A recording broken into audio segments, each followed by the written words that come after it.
O yan yung mga manimuda pa di. Tara, sup-sup tayo. Charis, muli no, naalala na tabagwang iniyo. Marami-rami nga tayo nitong masusup-sup. Charis, binili ko nga pala itong tabagwang dagat. Yes, you heard that right. They live in the ocean deep.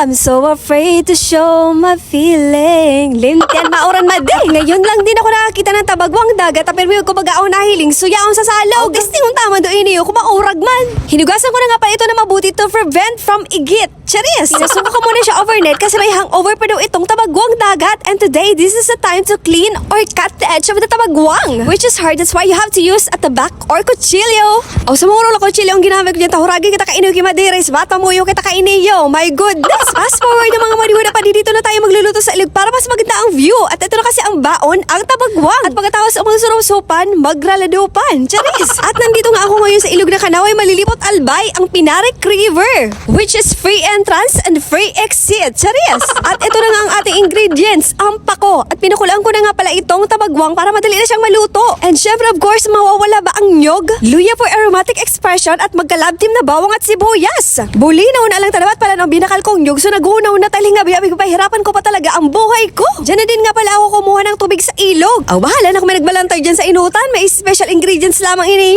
Aw, baka lamang mas sumirang pa ini tabagwang na ini. At ang kadimalasan ko pa baya, lintian baya, tawarang pangsara, bulis niya po niya kadimalasan iniyo. Pero dapat lagi tayong handa sa mga ganitong sitwasyon. At ang ginamit ko nga dyan na pangsara ang aking mahiwagang kamay. Mindset ba? Kaysa man sa day ini maluto, masayang ang ating effort. At hindi naman ata magpapablatter ang tabagwang na to kung may kakolaborate siyang sapal. And this moment, linigay ko na si Ginger Conjero. Next naman is the onion featuring the garlic with a special participation of Siling Love. Love you. Charis, lavoyo. Para may tadyak at sapak ang ating tabagwang and collaborate all the ingredients with our special guest, coconut. Sobrang init pala sa mga oras na yan, 42 degrees Celsius. Pero para sa aking vlog, bolero na lang titiuson ko an. Grabe na kabaga kaya ang punaw ko. At nang kumulo na ang coconut, niligay ko na ang tabagwang na pinakuluan ko na nga pala bago pumunta dito para mabilis ang maluto. Pero ang kakamadali ko nagkawaral at magasasaraan.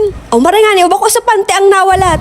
Abako, sa sumarayosip, baka dumuro lagdidikay niyo ang mga sira. Habang kumukulo ang ating tabagwang, let's now proceed sa ating pako. At dito ko na siya lilinisan sa ilog to remove the bacteria. Tapos sa inutang pala nung may nag-outing na karabaw, oh my gulay. At pinutol-putol ko na nga dyan yung pako leaves. Aram ko sasabihin mo dyan na taharalabaon man in madi. Oh, mas salaba, mas masiram. Charis lang bi. Pagsara dayo ito mga kayaw, gari baga nawawara siya, gari natutunaw, baga ade. Hinamadali ko na dyan na pagputol ng pako kasi ang init ng napwestuhan ko dyan. Bantangan baga ako sa init, tutong na nga ni kita. Oh, bulinaw na lang. Habang kumukulo na nga pala dyan mga malibada pa yung ating tabagwang, nilagyan ko na ito ng betchin to promote healthy lifestyle. Charis! And also a little bit of sodium chloride to have a balanced diet. Charis lang bi. And next step, habang kumukulo na ang gata, iniligay ko na dyan yung pako. Pako ko sa'yo. Mayroon ka ng iba. Ang bili ko nga pala yan sa tabagwang dagat is 25 pesos at dito naman na pako is 25 pesos. 25 plus 25 is equals to I miss you. Charis! Papakalong mo na ito ng 12 years. Tagal ah. Yes naman. Ganyan katagal ako nagpakatanga sa'yo. Lintian ka. At tiniligay ko na nga dyan ang unang piga na gata ni Raisa with a sparkle of sapal. Bulis na eh. Aw, dagdag ingredients pa ang sapal naan. Then 45 all the ingredients to collaborate all the flavors. Papakulan ulit natin siya ng 25 years para makamove on na siya. Charis lang bi. Para mo to yun ng konti, tagaro baga ako sido na iniyo. At nakikita mo naman siguro ang napakagandang view ng lugar na ito.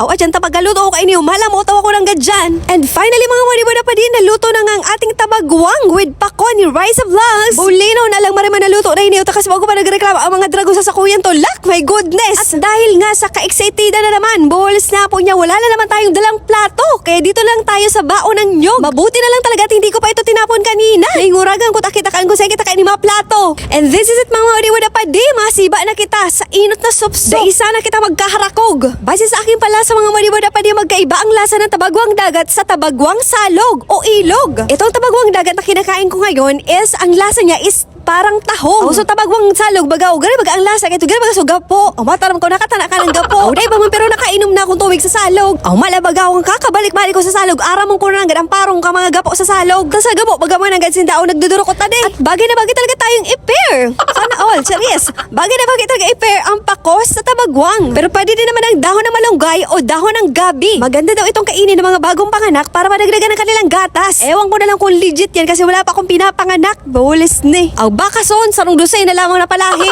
Charis! At hindi ko nga talaga maikakilala dyan sa mga oras na gutom ako at masarap talaga ako magluto. Pwede na mag-agong. Ang disadvantage naman pala ng tabagwang dagat is yung iba walang laman. Pero pag sa tabagwang salog bagaw, gapos ito may mga laog. Aw pangyaran sa magapo nagsarain do so laog ang tabagwang na iniyo. Nag-migrate na gayo dade. Aw di mo ba timaraman kung may laog siya o dae paglilinigan mo waga. Pero sa lasa naman ng dalawang tabagwang, ang mas masarap is tabagwang dagat kasi kalasa nga niya ang tahong. Aw para sa kuyang opinion lang ito ha. Bahala ka man kung anong nasiraman mong tabagwang. Aw baka ibang tabagwang man dyan na muya mo. Bulinaw na alang. At mas lalo ka naman talagang gagana na kumain dito dahil sa napakagandang view. Bakit kaya walang tabagwang sa ilog na ito? Aw sa indo na salog na girestar iniyo. Aw mapili mo ng mga tabagwang adi ano daw na klaseng salog ang muya ninda. Aw yuman sa natabi mga balibada pa di. Tamahanap muna akong tabagwang tapuson ko muna inipigsiba ako sa masunod naman. Bulinaw na alang.